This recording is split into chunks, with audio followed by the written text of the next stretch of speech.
Olá, aqui é a professora Miriam Firminiano. Nesta aula, eu vou tratar a respeito do assunto, né, do livro Os Bebês como Sujeitos no Cuidado e na Educação na Escola Infantil, de Sueli Amaral Melo. Bom, então esse livro, ele é da revista, né, faz parte, na verdade, ele é um artigo da revista Magistério, publicado aí em 2014. Então, vamos lá, para as ideias centrais aí deste artigo.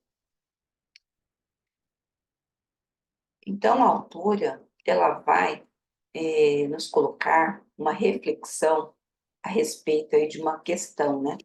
Que ela tenta responder aí quando ela discorre nesse artigo. A pergunta é: por que discutir a atenção que dispensamos aos bebês na escola de educação infantil? Então, primeiramente, ela vai falar a respeito da inteligência e a personalidade da criança, que elas vão se formando com as experiências, né, que as crianças vivem desde o nascimento, né, e depende também do lugar que elas ocupam nestas experiências vividas. Então, isso vai colaborar com o desenvolvimento da inteligência e da sua personalidade. Quando ela traz a questão das experiências vividas, ela cita, então, experiências onde a criança pode agir, participar, escolher, decidir, experimentar sua aprendizagem e o seu desenvolvimento.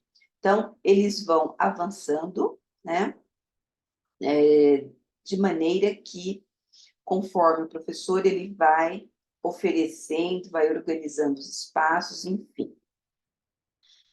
Quando são espectadoras, ou seja, quando elas apenas observam, esperam, né, elas recebem ali passivamente do professor, do educador, comandos.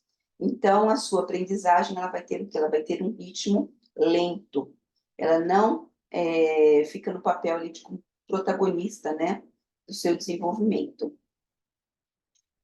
E a autora ela chama atenção que os trabalhos, né, que os professores ou que os adultos desenvolvem, ou aqueles que atuam com os bebês, cuidando e educando, é um dos trabalhos muito importantes da sociedade, uma vez que essas pessoas são responsáveis ali pela formação da inteligência e da personalidade de cada criança que ele cuida, ou seja, responsável aí pelo desenvolvimento das novas gerações.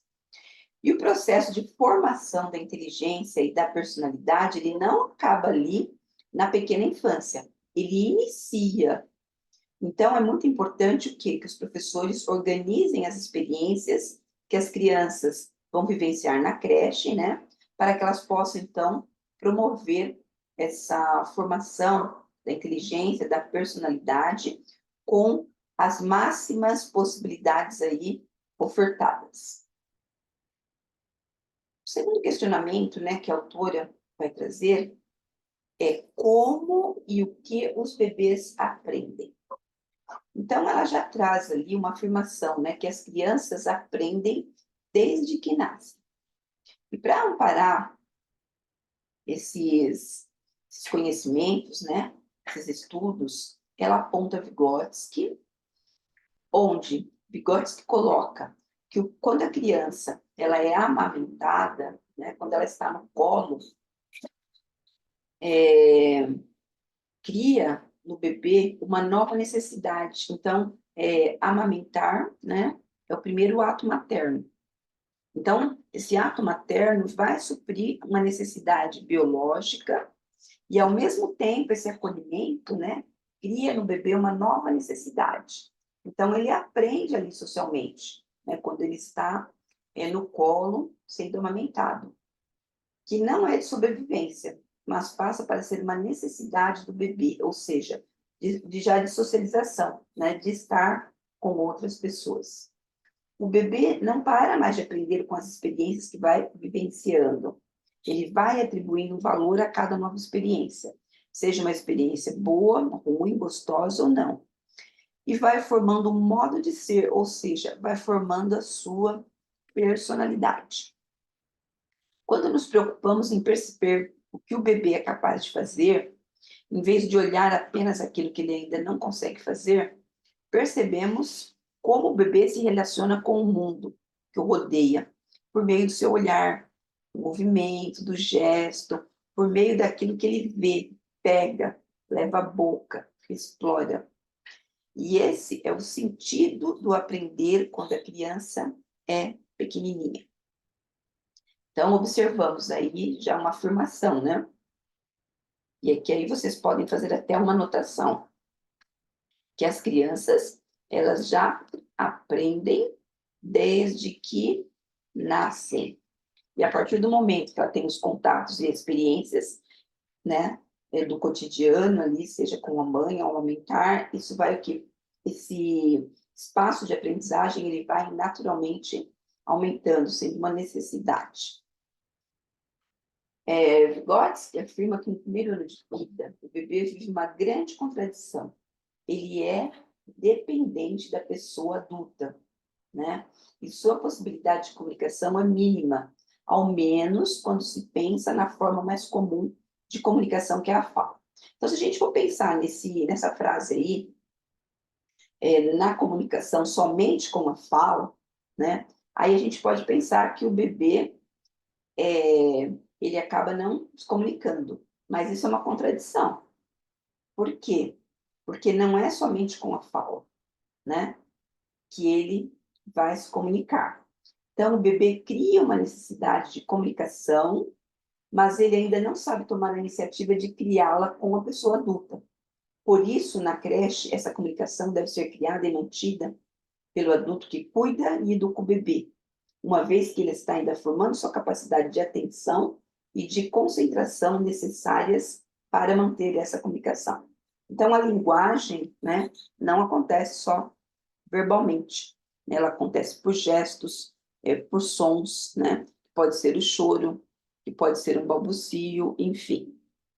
Então, são dessa maneira que o bebê ele se comunica. E aí, bem importante, né, que esse artigo vai trazer é a comunicação olho no olho entre, né, o bebê e a pessoa que cuida, a pessoa adulta, ou seja, o professor, cuidador, né? Acontece muito mais no nível da emoção do que propriamente na compreensão das palavras. Então, essa comunicação, ela vai iniciar muito em relação à questão olho no olho. Por isso é chamada de comunicação emocional. Então, podem aí também, ó, grifar essa palavra que é muito importante. Essa comunicação emocional, ela vai exigir uma situação especial. O que acontece? O educador, a educadora, através dessa comunicação emocional, ela vai se relacionar apenas com o bebê. E essa situação, ela vai acontecer aonde? Nos momentos de cuidado, nos momentos do banho, da troca, da amamentação, né? Ou seja, da alimentação. Quando o bebê é tratado como sujeito nessa relação de cuidado, ele vai formando uma imagem positiva de si mesmo, né? E de quem cuida, né? Ou seja, do professor ou do educador. Por isso, educamos enquanto cuidamos. Então, o objetivo da educação infantil, o cuidar e educar. E olha aqui nesse artigo, educamos enquanto cuidamos. Né? O Referencial Curricular Nacional da Educação Infantil já traz que o objetivo é educar e cuidar, né? Nesta primeira etapa da educação básica. E essas duas atividades não são separadas. Ao mesmo tempo que você cuida, você educa. Então, por isso que o cuidado, né, os momentos de cuidados na educação infantil devem ser momentos ali planejados, né? Momentos ali que você vai cuidar e educar ao mesmo tempo. Depois, uma outra temática, né, que é discutida aí no artigo, é a questão da manipulação de objetos. Então, a autora diz assim, ó, ao manipular os objetos que o educador dispõe no ambiente da criança, vai formando sua inteligência, personalidade e as suas funções que usamos para pensar. Então, se formos pensar nesse item aqui, né, que a autora traz no decorrer do artigo, devemos pensar em atividades que tenham o quê?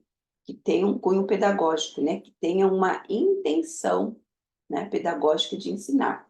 Então, não é oferecer qualquer coisa, qualquer objeto, não é deixar o ambiente também de qualquer forma, né? Então, ó, à medida que cresce essa relação do bebê com a pessoa adulta, os objetos utilizados por ela, os aproxima, né? E vão criando nele o prazer e a necessidade de ver, ouvir e tocar os objetos. Então, na medida que o professor vai preparando o espaço, oferecendo a ele os brinquedos, os objetos, ela vai criando, né, as possibilidades aí de aprendizagem. E, logicamente, com essas possibilidades de aprendizagem, vem o desenvolvimento da personalidade. É trabalho da educadora, né, e do educador, ou seja, da escola, educar, organizar o ambiente ao redor do bebê, com muitos objetos que chamem a sua atenção. Então, não é qualquer objeto, né? Que desperte nele o movimento para pegar e explorar. E devem o quê? Ser brancos? Não, devem ser coloridos, ó. Ter cores, formas, tamanhos, né? Diferentes texturas, onde vai permitir ali que, que a criança, né, possa então tocá-los, ter as sensações e percepções e explorar aí esses brinquedos, esses objetos no ambiente. Então, aí está a importância da questão do ambiente organizado na educação infantil, né, especificamente na creche, para que a criança possa, então, ter ali o contato e o desenvolvimento da sua personalidade. Essa comunicação emocional, então, o que seria comunicação emocional? Olho no olho, né, gente? Não esqueçam. É a forma como o bebê melhor se relaciona com o mundo ao seu redor. Por isso, é a atividade que melhor promove o desenvolvimento do bebê no primeiro ano. O olhar, né? Ela resulta de uma ação em comum que a pessoa adulta inicia e não será demais insistir. Se esforça por estabelecer e manter com a criança por meio do olhar. Então, olho no olho. Olhar, da fala, né? Ou seja, a criança não fala, mas o adulto fala com ela. E do toque carinhoso e atencioso. Então, aí vai acontecer o quê? Uma situação recíproca, né? Você vai olhar, a criança vai olhar. Então, é uma situação de reciprocidade, em que a criança presta atenção na pessoa adulta e a pessoa adulto presta atenção na criança. Essa forma de comunicação é considerada uma forma de escuta,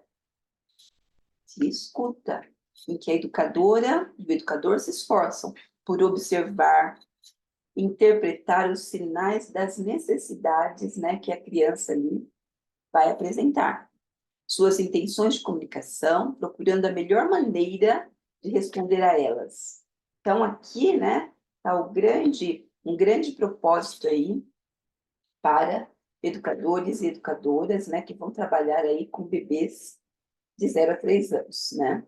À medida que vai ampliando sua atividade, o bebê também vai organizando seus processos de pensamento, pois nessa idade a criança pensa por meio de ações que realiza, ou seja, dos gestos, é quando vai pegar aquele determinado objeto.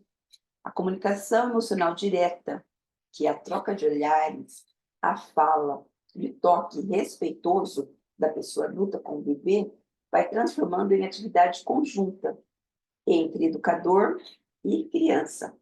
Quanto mais cresce essa relação de comunicação emocional, ou seja, desse olho no olho, né, entre a pessoa adulta e o bebê, mais segurança se sente e mais tranquilo e independente ele fica nos horários entre os cuidados, né? A criança aprende quando é sujeito da atividade que a envolve. É por isso que o desafio que se apresenta ao trabalho da educadora e do educador é organizar situações. Olha aqui, professor. Situações, ambientes, né, em que a criança possa, em tempo integral, e desde pequenininha, ser sujeito de atividades que provoquem e possibilitem seu desenvolvimento. Então, não é a criança obedecer a comandos, né? É o professor oferecer ali situações e ambientes onde ela possa o quê? Explorar, né? Conhecer, criar. Tudo deve ser organizado, olha lá, tudo. Então, não é qualquer coisa, né? Planejado, realizado e avaliado.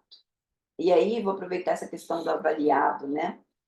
Como que você avalia na educação infantil? Tem prova, professora? Não. A avaliação é feita através do que? Observação e registro. Então, o professor, ele a todo momento ali tem que estar observando e registrando, né?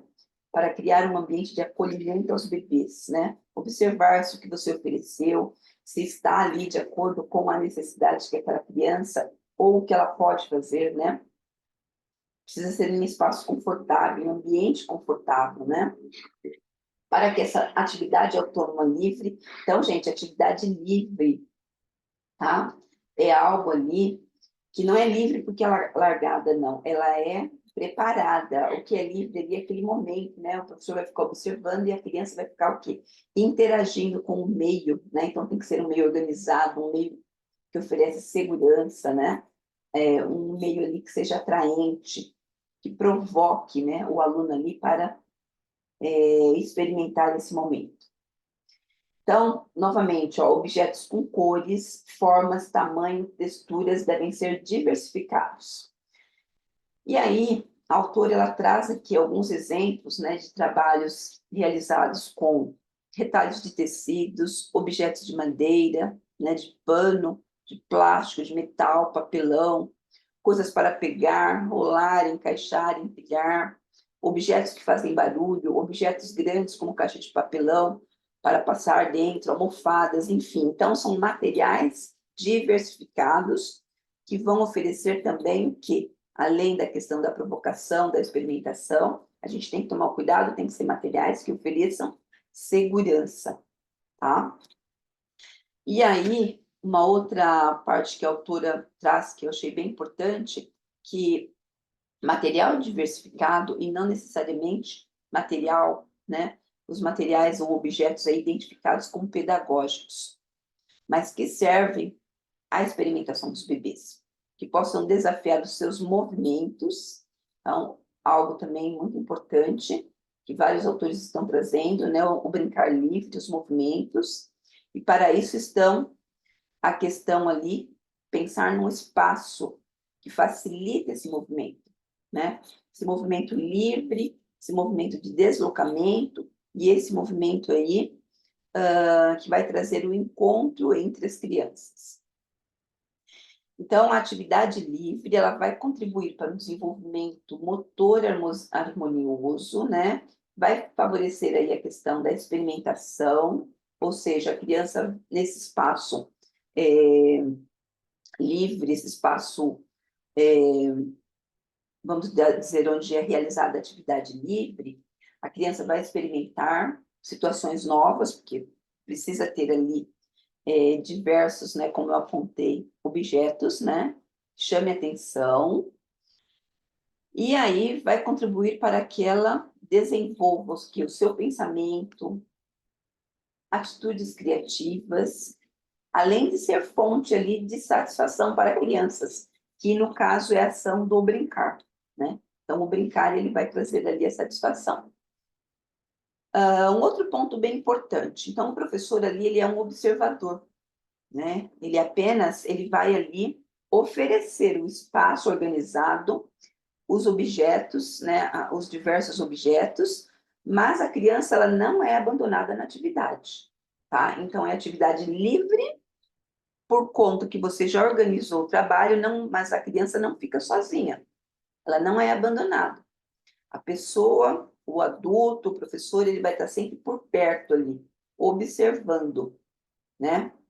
Então, sempre, aí a autora fala, sempre num raio de escuta e visão mútuas, tá?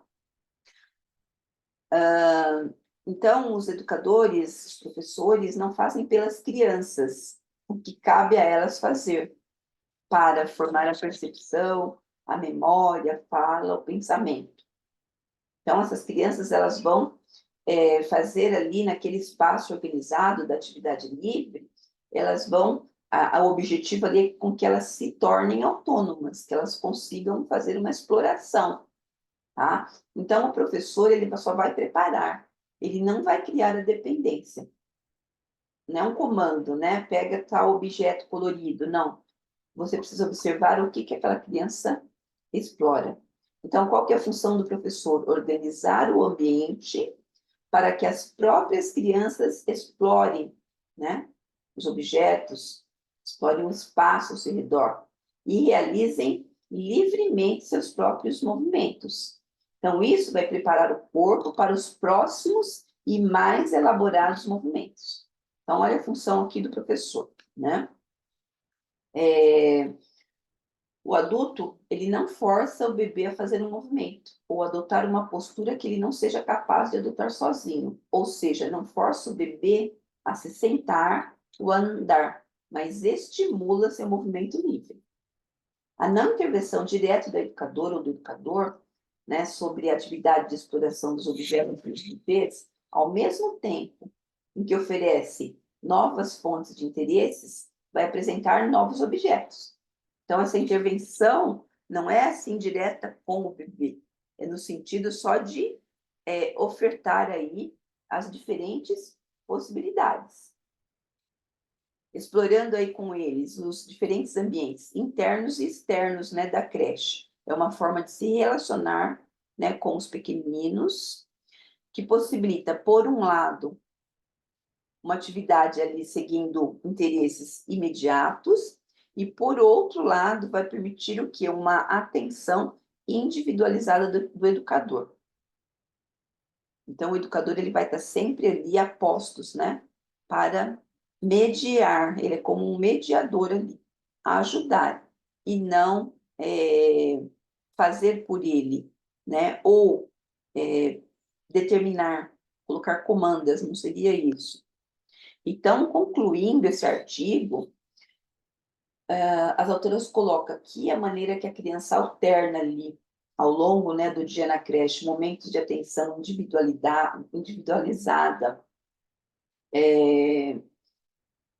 de qualidade, momentos de atenção indireta, né, da educadora.